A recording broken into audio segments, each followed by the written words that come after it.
Bonjour à toutes et à tous, vous écoutez Bouchonner, le podcast qui donne la parole aux amoureux de la vigne et du vin. Alors aujourd'hui, je suis avec Florent et Jeanne. Voilà, je les ai rencontrés à l'occasion d'un salon, la 10 bouteilles, et j'ai beaucoup aimé leur vision de la vigne et du vin, donc j'aimerais vous la partager. Florent, Jeanne, bonjour. Bonjour. Est-ce que vous pouvez d'abord commencer par vous présenter brièvement ? Eh bien, donc moi, Jeanne Germain, 28 ans, 29 ans 28 ans, vigneronne depuis 2019.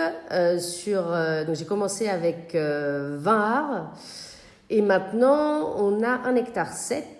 Et à côté de ça, on est prestataire en traction animale sur pratiquement 6 hectares sur Saumur-Champigny et Varin. Et moi, Florent Bouvet.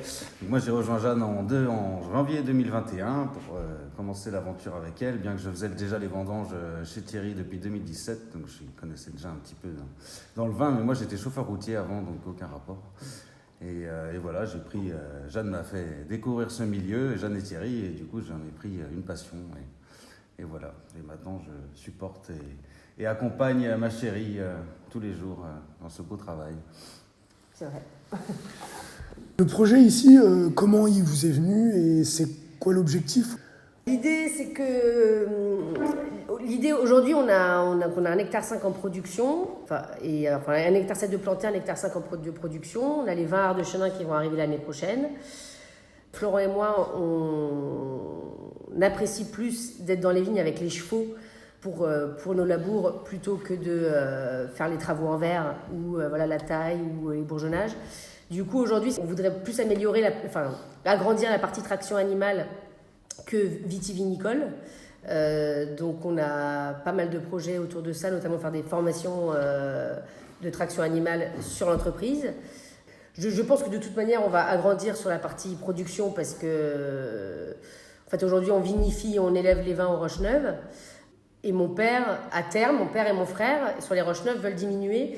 Donc, c'est possible qu'on arrive sur une surface totale de 5 hectares. C'est en pourparlers pour le moment. Donc, d'ici quelques années, être sur 5 hectares en production. Après, c'est en pourparlers parce qu'on aimerait vraiment garder la partie traction animale qui nous anime plus, qui nous passionne plus, et faire des formations. Donc, on est en train de voir pour équilibrer un peu tout ça. Je voulais aussi vous interroger sur votre vision en fait du monde vitivinicole, de la vigne, du vin. Qu'est-ce qui fait qu'aujourd'hui ça te passionne ? Eh bien, moi, c'est travailler avec du vivant et dans tous les sens du terme, donc avec les chevaux évidemment, et puis du coup une plante qui par rapport justement au terroir différent qu'on peut avoir entre surtout nos deux cuvées, bavardage et foulée en rouge. Sont complètement différents, ce qui donne des vins après du coup complètement différents, bien que les vinifications soient similaires. Et on arrive quand même maintenant on arrive à faire deux cuvées de rouge qui sont assez différentes. En 2021 on a eu un peu plus de mal parce qu'on cherchait encore. Et donc c'est ça, moi c'est ça qui me passionne, quoi. Et puis évidemment du coup les travaux du sol avec les chevaux que moi j'apprécie, même si évidemment t'es plus lent qu'avec un tracteur, mais c'est aussi moi ce que j'adore, c'est la précision qu'on arrive à avoir vu qu'on est derrière l'outil. On est content en fait quand on arrive à faire des labours, ce qui arrive de plus en plus souvent, des beaux labours, ce qui arrive de plus souvent parce qu'on commence à maîtriser quand même, que ce soit les outils ou les chevaux, et les vignes aussi dans lesquelles on intervient. Et donc moi ça me plaît, ça, ouais. De faire du bon boulot au final. Être proche du vivant et puis faire du travail de qualité, quoi. Ouais, c'est ça. Voilà. Super. Oui, il a assez bien résumé les choses. Et puis moi, c'est vrai que ce que j'aime bien, surtout avec la partie traction animale, c'est que moi, je suis une femme qui est speed, qui est énormément speed et qui prend le temps pour rien et pas beaucoup de temps pour moi. Et j'ai du mal à me poser et à profiter de l'instant présent et à prendre le temps. Et en fait, les chevaux, quand tu bosses avec les chevaux, tu es obligé de prendre le temps. Tu es obligé de te poser et d'aller au rythme du cheval. Et en fait, c'est quelque chose qui m'arrive à chaque fois quand je bosse avec les chevaux. Je prends le temps et je me mets à leur rythme et ça me fait en fait un bien fou. Et il n'y a qu'avec les chevaux, malheureusement, aujourd'hui, que j'arrive à le faire. Donc, c'est beaucoup pour ça que j'ai choisi aussi ce métier. Voilà. Justement, les chevaux, c'est un élément central ici. J'ai l'impression qu'ils sont aussi importants dans vos vies et puis vous avez envie de continuer à développer autour de ça. Quel rôle ils ont joué et comment ils en sont arrivés à avoir cette importance dans vos vies? En fait, moi j'ai fait 12 ans d'équitation, déjà plus jeune. À côté de ça, le cheval a toujours été hyper présent dans ma famille parce que mon père, avant d'être vigneron, était cavalier à Bordeaux. Il a grandi notamment dans un haras en Normandie, où il allait beaucoup en vacances, c'était à sa famille. Donc il avait des chevaux. Très souvent, j'allais en vacances dans ce haras, donc j'étais vraiment dans cet univers équestre. Toute sa famille avant d'être dans le vin, était à fond chevaux. Donc j'ai eu cette passion, je dirais, par la famille de mon père et surtout par mon père. Le cheval au Roche-Neuve est arrivé en fait avant moi et il est arrivé en 2006. Donc en fait quand je suis arrivé, il y avait déjà quelque chose d'ancré quoi sur les Roche-Neuve. Et en fait, donc même si j'ai toujours aimé les chevaux, je pensais pas du tout à faire mon métier. Et c'est un jour où j'étais un peu au bout du rouleau dans les années en 2017-18, où je savais pas trop quoi faire de ma vie. Où ma mère m'a dit: Jeanne, t'aimes bien la terre, t'aimes bien les chevaux, pourquoi pas faire une formation traction animale? Et donc j'ai fait une formation traction animale, une première à Amboise et une deuxième à Montmorillon, de 8 mois. Ça s'appelle donc le CS, certification de spécialisation d'utilisateurs de chevaux attelés. Et en fait, j'ai adoré. Donc c'était hyper global. Tu voyais, enfin c'était vraiment l'attraction en elle-même. Donc tu apprenais l'attelage, travaux viticoles, travaux agricoles et débardage. Et j'ai vraiment aimé en fait travailler derrière le cheval. Avant, j'étais sur le cheval.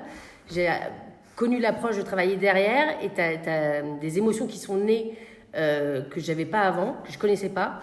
Et que j'ai trouvé hyper chouette. Et il y avait vraiment, notamment pas mal sur le débardage, je raconte souvent cette histoire, où t'as vraiment un lien avec le cheval avec lequel tu travailles, qui est hyper fort, où donc, quand tu dois ramener ton bout de bois d'un point A à un point B, tu viens mettre ta corde autour du bout de bois, le cheval entend, tu clipses, juste avant d'y aller, le cheval entend le clips, il se prépare, et après c'est parti, et le cheval il y met, enfin quand il doit monter sa pente pour sortir son cordeau de bois, enfin son bout de bois, il a enfin t'as les poils quoi, il y a une vraie connexion, et tu dis vas-y, et le cheval il met ses sabots dans le sol, il plante ses sabots dans le sol, et c'est une image en fait ça m'a mis, j'avais les poils, donc ouais, j'ai vraiment aimé. T'avais trouvé ton truc, quoi. Ouais, j'avais trouvé mon truc. Et du coup, voilà, et après, tout est allé assez naturellement, en fait. Après, au début, je suis après donc la formation. J'ai travaillé au Roche-Neuve pendant 1 an, où j'ai travaillé en traction animale sur le domaine avec les salariés des Roche-Neuve. Et après, j'ai créé ma société. Mon père m'a accompagné, et puis c'était parti. Et Florent m'a rejoint, et je lui ai transmis ma passion, je pense. C'est ça. Tout à fait. Bah oui, moi j'ai chevaux, j'ai fait 2 ans d'équitation. Bon, j'étais entre 12 et 14 ans, je crois, un truc comme ça, de mémoire. Et bon, ça m'a jamais été trop passionné, mais j'en ai jamais eu peur non plus, quoi. A fortiori, mon beau-frère, lui, a plus peur des chevaux, quoi. Il est pas à l'aise du tout avec, il pourrait pas faire ce qu'on fait, quoi. Et lui, il est très bien avec son tracteur. Non, mais, je sais pas. Et voilà, et moi, quand j'ai rencontré, du coup, au fur et à mesure, les chevaux de Jeanne, et qu'on a bossé de plus en plus, parce que moi, j'ai déjà bossé un petit peu avec elle, avant qu'elle m'embauche en interne. Et voilà, quoi, moi, j'ai appris à les aimer, ces petites bêtes, et à faire aussi en fonction de leur fatigue, de leurs humeurs, des nôtres, des outils des fois, ou des labours quand ça se passe bien, ou du coup des fois pas bien. Ça peut être moralement un peu compliqué aussi. Il y a moyen de s'énerver assez vite. Mais voilà, ouais, moi après, ça m'a transmis, comme elle a dit, sa passion. Et, ouais, moi je les adore. De toute façon, tu as intérêt d'être passionné dans ce genre de métier, quoi. Parce que, en fait, c'est des grosses. Donc, c'est des bêtes, là, on parle de bêtes qui font autour d'1 tonne. Et en fait, elles sont très très fragiles, ces bêtes. Donc tu vas avoir beaucoup de déceptions, de maladies qui viennent du jour au lendemain. Et en fait, à gérer, non, parce que c'est vrai qu'au quotidien, il faut penser à les nourrir, ça va de soi, mais à faire avec leur maladie. Et c'est vrai que nous, on a quand même eu pas un panel, ça se dit pas, un panel de... Enfin, on a eu quand même pas mal de soucis avec nos chevaux, de galères. Et pour continuer encore aujourd'hui, faut être passionné, quoi. Il y a les maladies, il y a la gestion, parce que c'est un être vivant avant tout. On parlait aussi de l'apprentissage de ces chevaux pour travailler dans les vignes.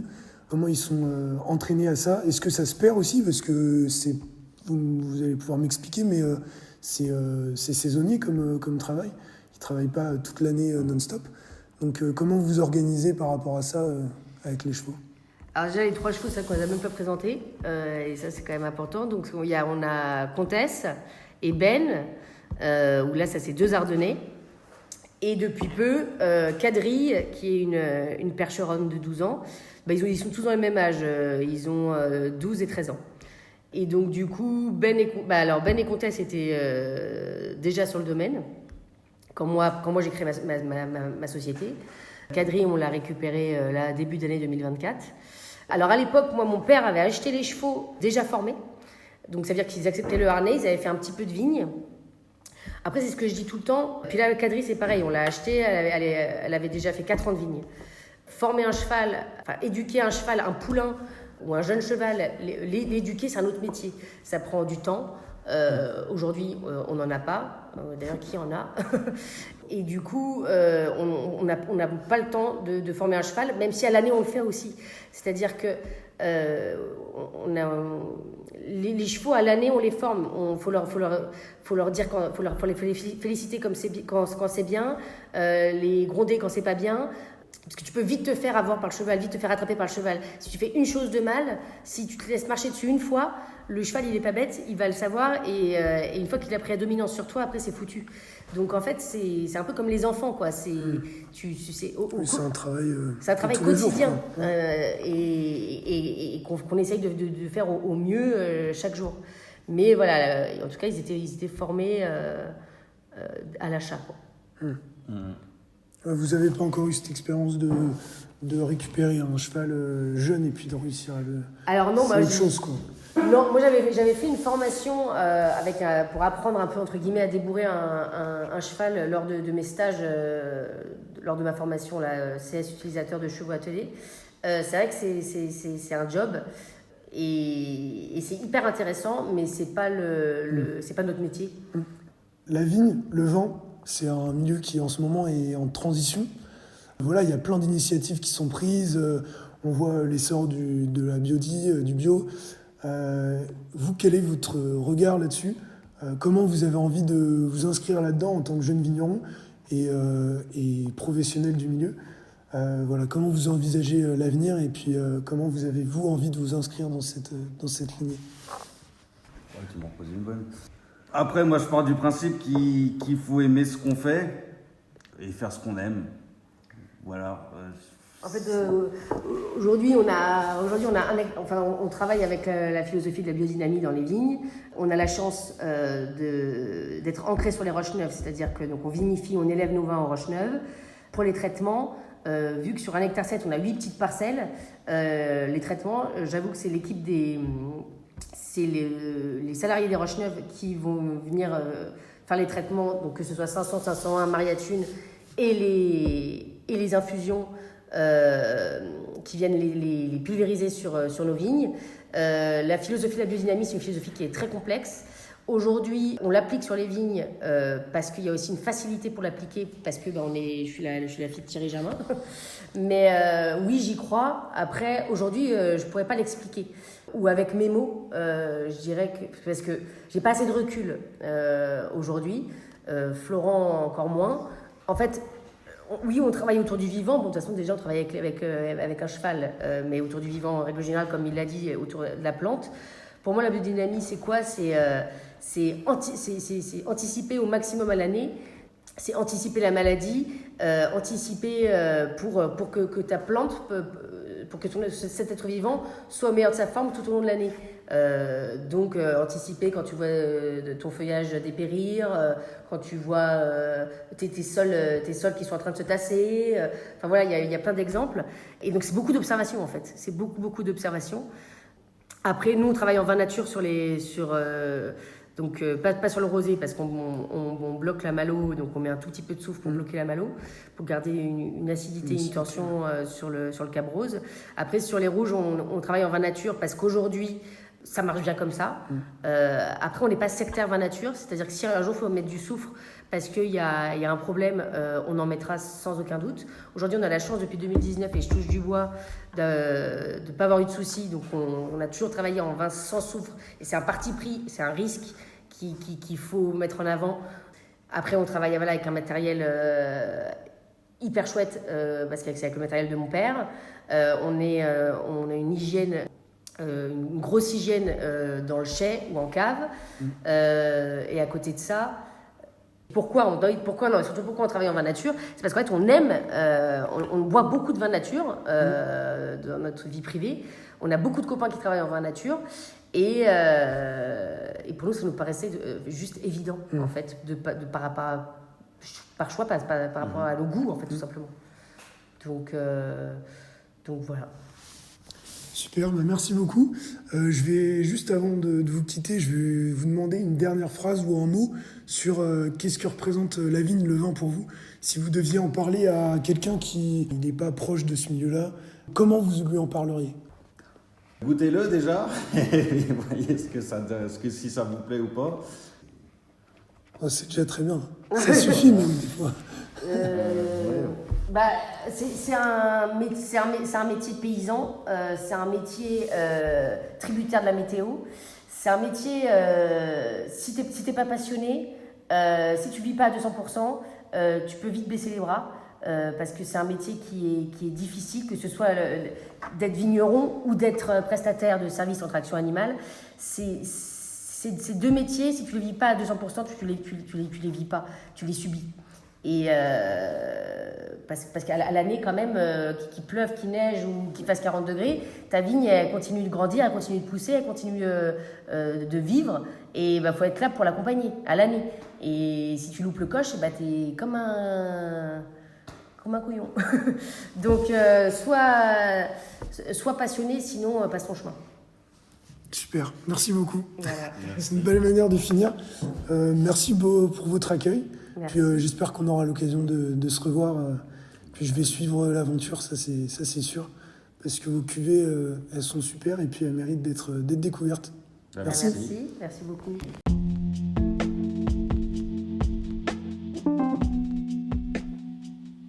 Merci de nous avoir écoutés, et on se retrouve très vite pour un nouvel épisode.